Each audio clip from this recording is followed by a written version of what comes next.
Зуны мэдээ сонин нийтийн эрхийн төлөв бүтээлэн 14 хоног тутамдаа хүргэдэг билээ. Харин энэ удаа манай 5 гарагийн дугаарт үгийн нуурыг гүнээс нь цэвэрлэх цаг нь болжээ хэмээх нийтлэл орсон. За энэ удаа манай сурвалжлах баг Архангай аймгийн үгийн нуурыг зорж үгийн нуурын бохирдол болон холбогдох бусад асуудлыг газар дээрсэн сурвалжилсан билээ.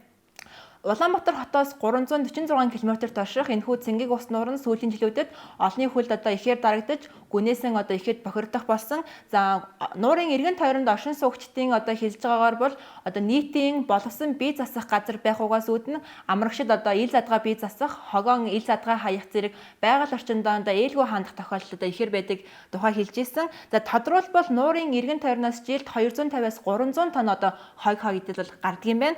За 2019-с 20 оны улсын төсөвт тус нуурын бохирдол ширгэлтээс хамгаалах, усны урсацыг сайжруулах зэрэг ажлын хүрээнд 4 тэрбум төгрөгийг бол төсөлд суулгаж зарцуулсан юм байна. Гэвч яг бодит байдал дээр бол нийтийн боловсон бие засах газар дүүш зэрэг нь ашиглалтанд орохоос өмнө дээвэр нь хууларсан, хаалга үүд нь эвдэрсэн нөхцөл байдалтай бол байсан. За ажил дуусаагүй гол шалтгааныг бол цар тахалтай холбож үзсэн бөгөөд цар тахлын дараа ажлаа үргэлжлүүлэх гэсэн боловч бараа материалын үн нэмэгдсэн өсөн мөнгө нь хүрэлцээгүй гэх бол тайлбарыг өгсөн. За хэрвээ энэ бүхэн хэрэгжсэн бол үгийн нуурын бохирдлоос хамгаалах жишээг ажил болох байсныг бол нутгийн иргэдэл онцолж ирсэн.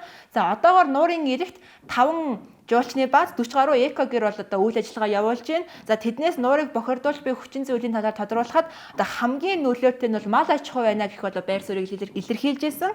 За тухайлбал аялал жуулчлалын бүсийг аялал жуулчлалаар нь хадгалж малын бэлчээрийг холдуулмаар байна гэх саналыг бол дэвшүүлсэн юм аа.